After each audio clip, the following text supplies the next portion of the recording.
Nouvelles actualités sur Twi TV, bonsoir et merci de nous rejoindre. Voici les titres de ce samedi 29 mai. Clôture de la première session ordinaire de l'année 2021 de la 8e législature. Alassane Balaza Kandé a fait le point de cette session en présence du chef du gouvernement Christophe Dabiri. Hector Ouedraogo, désormais président de l'International des parents d'élèves, installé hier dans ses nouvelles fonctions, le président de l'IPE compte impliquer tous les acteurs du système pour une meilleure éducation au Burkina Faso. Mali, le nouveau Premier ministre connu depuis hier, Choguel Kokala Maïga, a été désigné comme chef du gouvernement par les responsables du M5 RFP, mouvement auquel le nouveau président de la transition, avait confié la primature. Après 3 mois de travaux, la première session ordinaire de l'année 2021 de la 8e législature referme ses portes. La cérémonie de clôture a eu lieu ce vendredi 28 mai en présence du chef du gouvernement Christophe Dabiri. Ce fut l'occasion pour le président de l'Assemblée nationale de dresser le bilan de cette session. Maxime Jean-Eudes de Bambara pour le point. Le président de l'Assemblée nationale, accueilli avec un standing ovation par les députés à l'ouverture de cette plénière, marquant la fin de la première session ordinaire de l'année 2021. Ouverte le 3 mars dernier, la session inaugurale de la 8e législature a été, selon Alassane Balaza Kandé, prolifique avec au total 30 lois adoptées. Parmi ces textes, on y dénombre 20 lois portant sur les accords de ratification qui ont permis au Burkina Faso de mobiliser des ressources pour financer les secteurs de l'énergie, de l'éducation et la construction des infrastructures. L'Assemblée nationale a aussi adopté 4 résolutions portant validation de mandats de députés et élection de juges parlementaires. 10 autres lois sont venues enrichir le potentiel législatif burkinabé.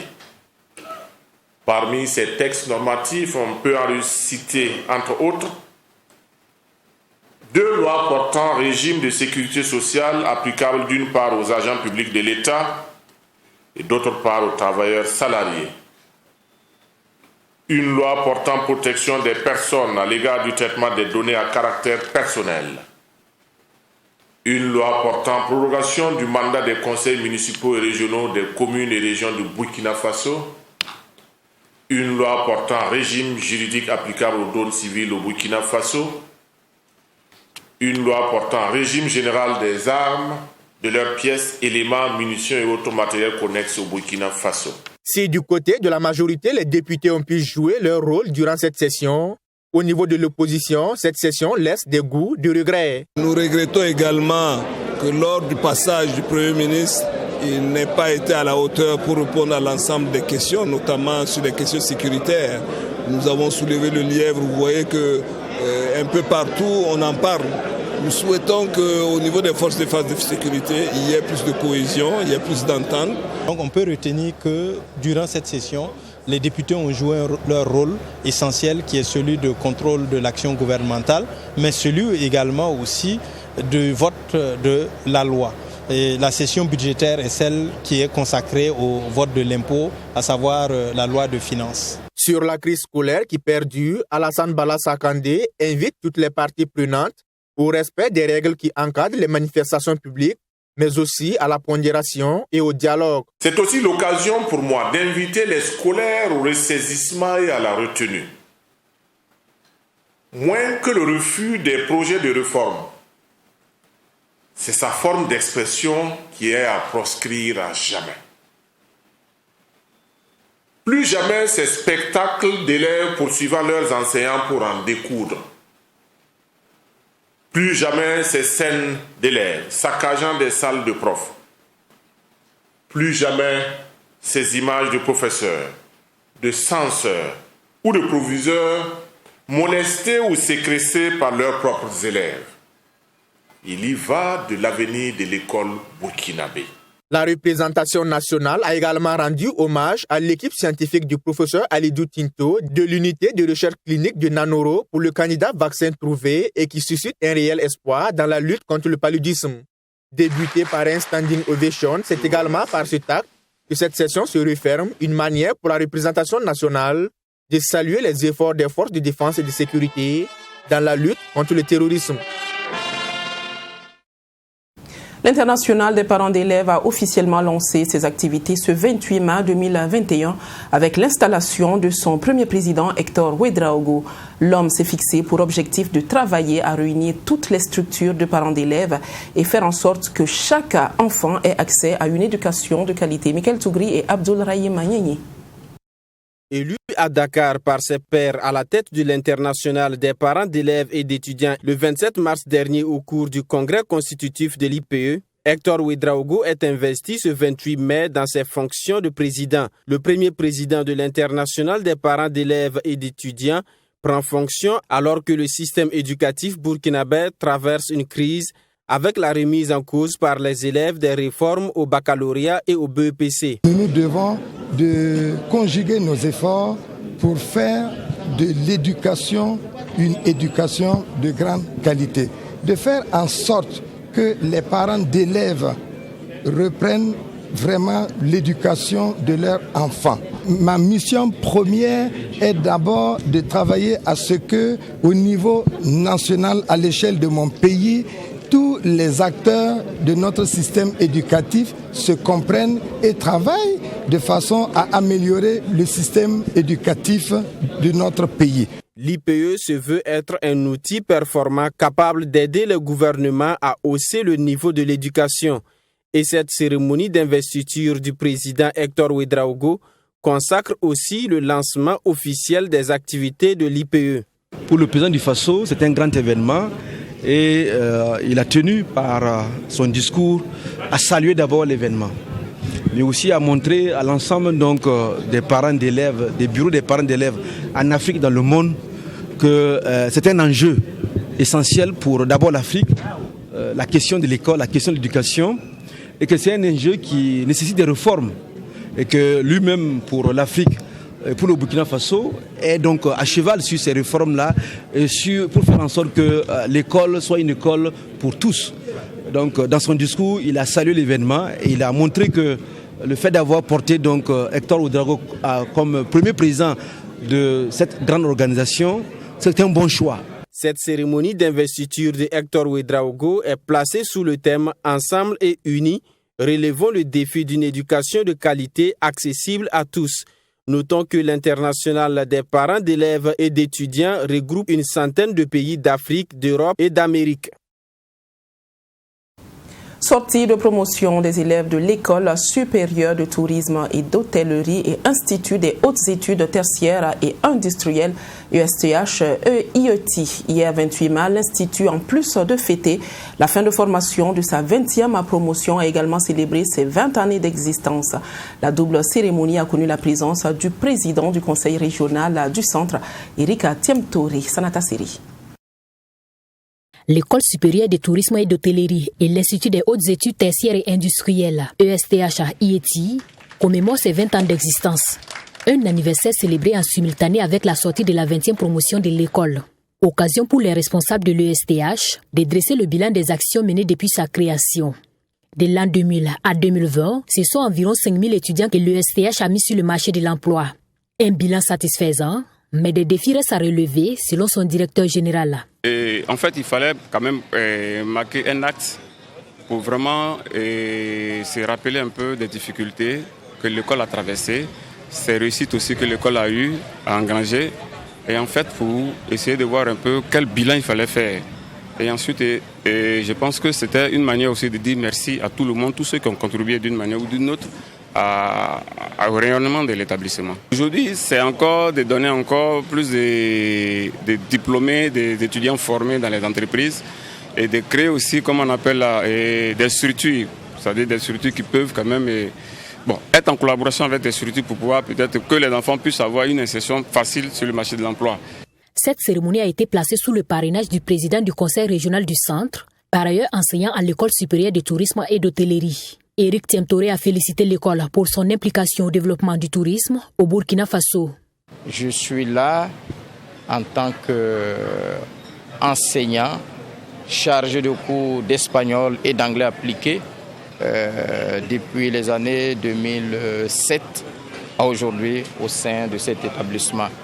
Donc vous comprenez que j'avais pas de choix que d'accepter ce parrainage. C'est avec satisfaction que je suis là, parce que comme l'a dit le directeur, je vois et je connais à peu près les produits qui sont sur le marché. Vous allez dans les agences de voyage, dans les hôtels, il y a quand même pas mal d'étudiants, des produits de cet établissement.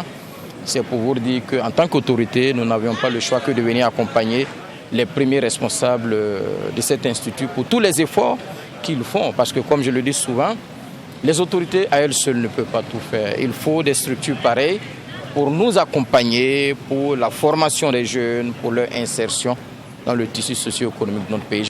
Cette promotion baptisée Pierre Zungrane est constituée de 120 étudiants. Des étudiants issus de différentes filières prêts à mettre leur expertise au profit du tourisme africain en général et burkinabé en particulier. À la sortie de notre formation, nous sommes conscients de la difficulté que traverse le Burkina face au tourisme. Nous sortons avec un diplôme de gestion en tourisme et nous préparons à nous battre pour développer le tourisme interne au Burkina Faso avec l'accompagnement de tous ceux qui étaient présents aujourd'hui. L'ESTH est la première école supérieure de formation en tourisme au Burkina Faso. Elle forme dans les filières notamment restauration, tourisme et hôtellerie. Cette commémoration a été marquée par une remise d'attestation de reconnaissance aux enseignants de l'école. Le tout premier forum communal des femmes de Bobo-Dioulasso s'est tenu dans la ville le matin du 26 mai 2021. L'objectif de ce face-à-face a été d'échanger avec ces dernières afin de mieux les impliquer dans le processus de développement de la commune de Bobo-Dioulasso. Le lancement a eu lieu en présence de plusieurs autorités locales à Joseph Koudgou. C'est parti pour le forum communal des femmes de Bobo-Dioulasso. L'objectif de ce face-à-face est d'échanger avec l'autre moitié du ciel afin de l'impliquer davantage dans le processus de développement de la commune de Bobo-Dioulasso. Les réflexions seront axées autour du thème entrepreneuriat, défis et perspectives. Vous savez, le développement ne peut pas se faire sans qu'on ne sait pas où on oriente. Vous savez, l'une des difficultés que nous avions à Bobo, ici, c'est que les femmes, on a comme l'impression qu'il y a beaucoup de distractions. Je vais parler par exemple des Djangoba, ce sont des questions que nous allons aborder. Alors, s'il y a des accusations, il y a des responsabilités que nous pensions qui sont du côté des femmes. Et nous voudrions qu'elles puissent échanger à ce niveau. Et nous sommes sûrs, à travers les échanges dans les coulisses que nous avions, que la femme aussi au niveau de Bobo en veut beaucoup même à l'autorité communale pour souvent des actions que nous sommes en train de mener, soi-disant en faveur de la femme, et qu'elles disent que bon, elles ne bénéficient pas comme cela se devrait de ces actions. Une activité placée sous le parrainage du président du conseil régional des Hauts-Bassins qui salue cette vision du maire de la commune de Bobo-Dioulasso. Initiative aussi saluée par le gouverneur de la région des Hauts-Bassins. C'est vrai que Bobo, c'est la ville économique, la capitale économique, la capitale culturelle. Mais nous voulons qu'elle tienne sa place véritablement dans l'économie du Burkina. Et il faut compter avec les femmes. Donc pour cela, ce matin, nous avons vu une grande mobilisation des femmes de Bobo-Dioulasso.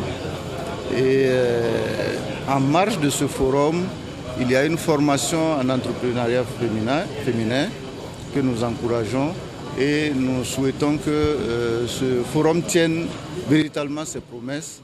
Pour les participantes qui adhèrent et soutiennent la vision de ce forum, estiment qu'il est une opportunité pour mettre en lumière les difficultés et dégager des solutions. Moi aujourd'hui, je sais que vraiment, moi mes doléances, les papiers à fournir pour avoir des financements. Je sais qu'aujourd'hui, avant de sortir, je vais savoir tous les papiers que je dois fournir. Et puis pour avoir des financements. Et puis je sais que quand je vais sortir dans la salle, je vais savoir, puisque toutes les femmes qui sont dans la salle là, ont tous des activités à faire. Premier du genre, cette initiative du maire de la commune de Bobo-Dioulasso en faveur des femmes est à saluer à sa juste valeur. Le souhait est que ce forum se pérennise pour le bien-être de la femme au service d'une économie locale et durable. Toujours à Bobo-Dioulasso, les élèves et étudiants ont bénéficié d'une conférence publique le 24 mai dernier dans la dite ville.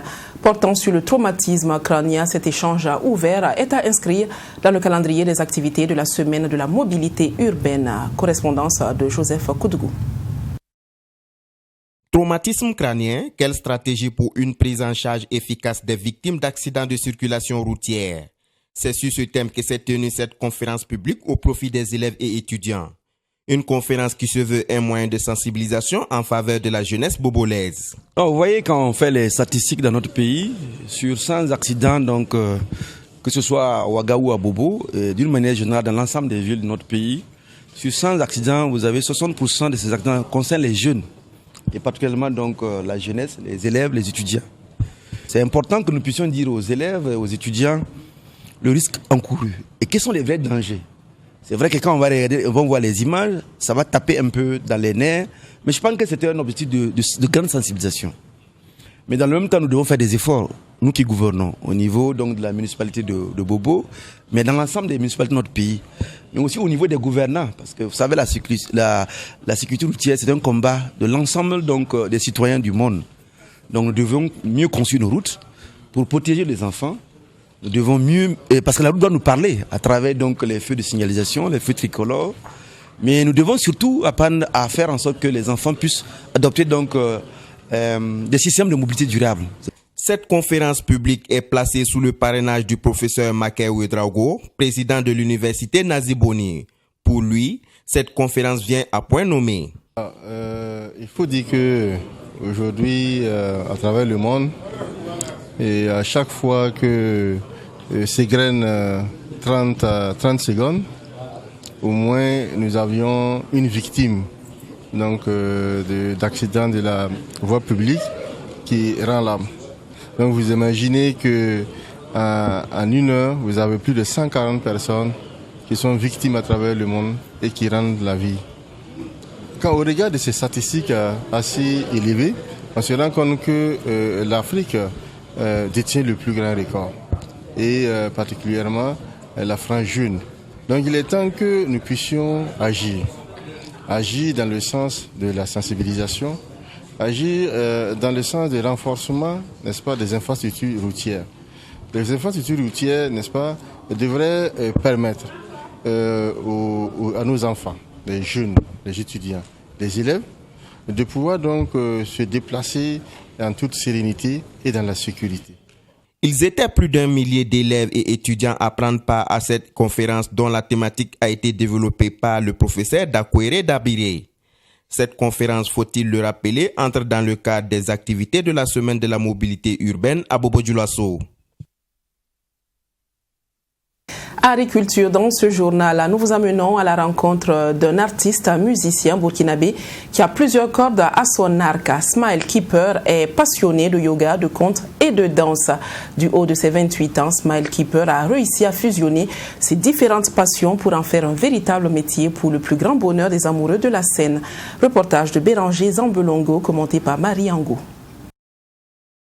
Originaire de la province du Passoré, lauréat du concours de l'excellence inter-établissement en conte à Arbolé et 3 fois lauréat à la Semaine nationale de la culture de Burkina en danse et musique traditionnelle, il est diplômé du Centre de développement chorégraphique CDC La Termitière et est à présent professeur de yoga, de danse traditionnelle et de danse contemporaine.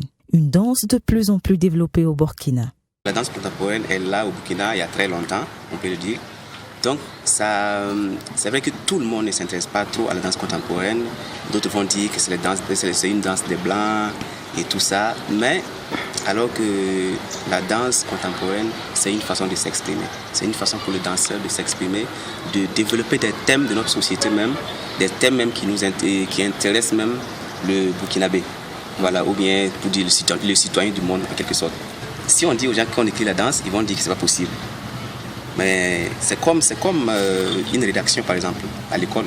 Tu as un thème à développer et en fonction du thème, tu as un texte à écrire. Le mariage, par exemple, tu prends le mariage, par exemple, c'est un thème qui existe depuis longtemps et qui existera toujours encore. Donc tu peux prendre ça et à partir de là, tu définis le mariage en quelque sorte. Et en écrivant tout cela, le danseur reprend ça et il le remet sur la scène à travers son corps. Bien que présente au Burkina depuis des années et suscitant un intérêt, pas seulement pour les Occidentaux mais aussi pour les natifs du pays, la danse contemporaine reste tout de même moins connue et pratiquée que la danse traditionnelle au Faso. Ces deux danses sont d'une grande nuance. Mais Smile Keeper fait ressortir la dissemblance entre ces danses, aussi belles l'une que l'autre. Il faut dire que la danse traditionnelle, ça vient d'abord de nos ethnies, de la tradition en quelque sorte. Parce que, par exemple, quand on prend les Mossé ont des danses. Il y a par exemple le Warba, il y a le Wire qui est là. Et il y a par exemple d'autres personnes, les Gourossi, et aussi ils ont une danse. Et là, c'est une danse traditionnelle. Ça, c'est d'abord au Burkina dont je parle. Mais si on parle par exemple au Mali ou dans d'autres pays également, ils ont une danse qui vient vraiment de leur tradition. Ça, c'est la danse traditionnelle carrément. Maintenant, la danse contemporaine, c'est plus moderne. Il y a des thèmes à développer en danse contemporaine. Mais maintenant, en danse traditionnelle, la danse traditionnelle reste la même chose. Gardien du sourire, comme on le surnomme, Smile Keeper de nature zen exerce aussi dans le yoga, une discipline dans laquelle il donne également des cours dans des écoles internationales à Ouagadougou. Qu'est-ce que c'est que le yoga en réalité et quels sont ses bienfaits? Smile Keeper nous en dit davantage et lance un appel à tous à s'y mettre. Le yoga, c'est une discipline à travers laquelle on travaille le physique et le mental en même temps. C'est un moyen pour nous vraiment de travailler le muscle, de développer encore plus notre souplesse en tant que danseur. C'était une façon pour moi de développer mes capacités physiques et en même temps travailler aussi mon mental. Parce qu'avec le yoga, tu arrives à contrôler ton calme, à retrouver ton calme. Ça lutte vraiment contre le stress. C'est de la méditation. Genre, tu prends le temps de retrouver ton calme en étant assis seulement. Avec ta respiration, tu respires vraiment profondément et puis tu essaies d'écouter vraiment ton corps et ton esprit. Et j'aimerais vraiment inviter les gens aussi à essayer. Parce que tant que tu n'essayes pas, tu ne sauras pas que c'est vraiment important. Mais pour le dire déjà en un mot, ça travaille le physique et notre esprit.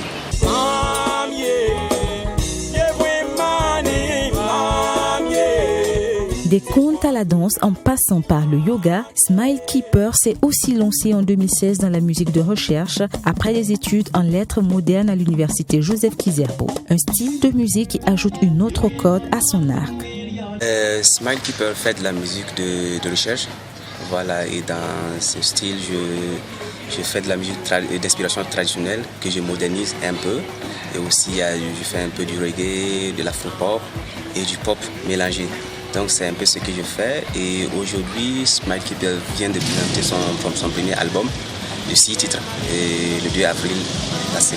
Quand tu écoutes la musique de recherche, par exemple il y a tous ces trucs, cette coloration qui vient de la tradition, il y a ça, la tradition et il y a aussi un peu les musiques du monde comme on le dit, la musique de recherche aussi c'est la musique du monde, les musiques qui sont et partout dans le monde.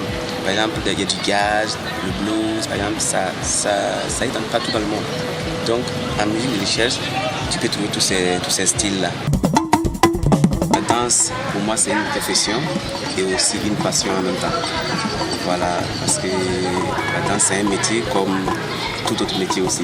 La danse rajeunit, la musique adoucit les mœurs et le yoga détend les nerfs et déstresse selon Smile Keeper. Des activités épanouissantes d'un bienfait inouï pour l'organisme qu'il promeut et invite tout le monde à pratiquer. Ben voilà, comme quoi, aux Zambiennes, la valeur n'attend point le nombre d'années. Et puis de là, nous passons au sport. Les étalons du Burkina se préparent pour le match amicaux contre la Côte d'Ivoire et le Maroc. En regroupement à Ouagadougou, ils ont suivi ce vendredi leur première séance d'entraînement au stade du 4 août. On retrouve une équipe composée de nouveaux comme d'anciens visages à Sami Thiamtouri. Seulement 17 étalons étaient à cette première séance d'entraînement au stade du 4 août ce vendredi soir. En vue des 2 matchs amicaux, Kamou Malo a choisi de regrouper la sélection pour un stage de quelques jours avant le départ pour Abidjan. Des matchs amicaux qui sont aux yeux des supporters très importants, mais qui restent un test pour le nouveau joueur, selon le capitaine. C'est une bonne chose pour nous, pour la jeune génération et les jeunes qui sont là pour se frotter à des équipes comme la Côte d'Ivoire, le Maroc. C'est de bons matchs et c'est une bonne préparation pour nous tous. C'est un match amical. Je pense qu'il y a beaucoup de joueurs qui sont là, qui n'ont pas eu la chance de jouer les matchs éliminatoires. Et c'est leur moment maintenant de s'exprimer et de montrer leurs qualités. Et si le coach les a sélectionnés, c'est des joueurs qui méritent d'être là. Et ces matchs-là, c'est un match test pour tester les joueurs qui n'ont pas eu la chance de jouer les matchs éliminatoires de la CAN. Parmi ces joueurs déjà en regroupement, on note la présence de quelques nouveaux qui honorent pour la première fois la sélection. Pour eux, être en équipe nationale est une aubaine pour se faire connaître et avoir la confiance de l'entraîneur. Oui, ça se passe super bien. Les grands frères qui sont ici, ils essaient de nous aider aussi et s'intégrer vite fait. Bien sûr, comme c'est la première, j'attends aussi peut-être si le coach me donne la chance, je vais essayer de saisir ma chance. Je me sens très bien. Je remercie le bon Dieu d'avoir été là ici. Je vais me concentrer comme c'est le premier jour. J'espère que ça va bien se passer. Mon objectif, c'est ça. Je suis venu. Même si c'est 1 minute ou 2 minutes que le coach va me donner, je vais essayer de saisir ma place. Déjà, être là, c'est pas permis à tout le monde. Le coach nous a donné une chance de venir en sélection. Après, c'est à nous de la saisir. Donc, on attend arriver à Abidjan. Après, ça à nous de décider, ça à nous de voir ce qui va se passer. Rappelons que les étalons joueront d'abord contre les éléphants de Côte d'Ivoire ce 3 juin et quelques jours plus tard, soit le 12, contre les lions de l'Atlas du Maroc. Et puis, nous vous le disions en titre, au Mali, le docteur Choguel Kokala Maïga a été désigné comme Premier ministre par le MA5 RFP. L'information a été donnée par le porte-parole du MA5, Jamil Abitar, lors d'un point de presse animé hier après-midi à Bamako, correspondance de Boureima Soulou. L'information était persistante ces derniers temps sur l'éventuelle désignation du Dr Choguel Kokala Maïga au poste du Premier ministre de la Transition. C'est désormais chose faite. Le président du comité stratégique du M5 RFP a été choisi ce vendredi lors d'un point de presse à la suite de la rencontre entre le nouvel homme fort de la transition, colonel Assimi Goïta, et la classe politique, où il a été question de donner la primature au M5. Pour la première fois, je le dis de façon officielle, parce que c'était sur tous les réseaux sociaux, le vice-président Assimi Goïta l'a dit de façon solennelle que officiellement le poste de Premier ministre de la République du Mali revenait au M5 RFP. Le nom qui a été donné, ce n'est pas tabou, ce n'est pas quelque chose de caché. C'est le docteur Choguel Kokala. Constant depuis son début au sein du mouvement contestataire à la base de la chute du régime d'Ibrahim Boubacar Keïta, Choguel Kokala Maïga endosse déjà le costume du Premier ministre. Il en appelle à l'union sacrée pour le Mali. Et ce qu'il propose aux Maliens aujourd'hui, qui rejoint la position du M5 RFP, c'est l'union de toutes les forces patriotiques pour sauver le Mali. C'est l'union sacrée de tous les Maliens pour reconstruire notre pays. Et c'est pourquoi le M5 RFP doit savoir qu'à partir de cet instant, il a une responsabilité plus grande encore qu'hier pour que même ceux qui ne sont pas M5 RFP, et ils sont nombreux, nous ne sommes pas les seuls Maliens, se reconnaissent dans les actes qui vont être posés par les futures autorités de la transition, parmi lesquels le M5 RFP jouera un rôle important. Tous les Maliens, personne ne sera déconsidéré, personne ne sera mis à l'écart. Dans la foulée, la Cour constitutionnelle du Mali constate la vacance du pouvoir et attribue au vice-président les prérogatives du président de la transition et l'autorise à conduire la transition à son terme. À noter aussi que la CEDEAO se penche ce dimanche 30 mai à Accra sur la situation du Mali en sommet extraordinaire. Et voilà, nous refermons cette édition avec cette magnifique photo du nouvel intérieur de la cathédrale Notre-Dame de Lourdes de Bobo-Dioulasso, inaugurée en 1961 après la pose de sa première pierre en 1957. La cathédrale de Bobo-Dioulasso a été entièrement rénovée. La messe de dédicace a été dite le dimanche 16 mai 2021. Je vous souhaite un excellent week-end sur la télévision interactive. Bonsoir.